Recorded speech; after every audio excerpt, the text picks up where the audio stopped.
সদায় পানী হৈ থাকে ধেইত কিবা যোৱাকালি ৰাতি অলপ শুৱাতে দেৰিকে হৈছিলো গাইজ তো ৰাতিপুৱা উঠি পেলাই মোৰ নিজৰে গাটো বেয়া লাগিছে আৰু সেয়ে মই উঠি পেলাই মাক চাহ কৰিব দিলো আৰু মায়ে একাপ ধুনীয়াকৈ লাল চাহ কৰি দিলে আৰু চাহ খাই অকমান পৰি এনেদৰে হৈ গলো মই কলেজত যাব ৰেডি আৰু ইফালে মায়ে বনাই দিছে ৰুটি আৰু আলু ভাজি আৰু কি লাগে মজা এতিয়া খাই পেলাই কলেজত বল প্ৰাঞ্জল দেৰি হৈ গৈছে ৰুটি খাই থাকোঁতে গমেই পোৱা নাছিলো গাইজ বহুখিনি দেৰি হৈ গ'ল তো বলক কলেজলৈ তো গাইজ ক্লাছ কৰিলো আৰু ক্লাছ কৰি উঠি এনেদৰে এতিয়া আমি বাহিৰত অকমান আড্ডা দি আছো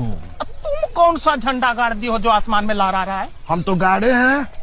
और लहराए भी हैं कहाँ हमको तो कहीं दिखाई नहीं दे रहा আৰু গাইজ এনেদৰে কলেজৰ পৰা ঘৰলৈকে আহিছিলো কিন্তু আৰু পানী ধেইত কিবা সদায় পানী হৈ থাকে তো গাইজ আজিও 1 ঘণ্টামান বৰষুণ দিছিল আৰু 1 ঘণ্টাতে ইমান পানী তো গাইজ এইটো হাউকুচি হৈ বেহাৰবাৰী যোৱা ৰাস্তা আৰু বেহাৰবাৰী হৈ মই আকৌ লখৰা ঘূৰি আহিম তো গাইজ এইটো ৰাস্তাৰ অৱস্থা চাওকচোন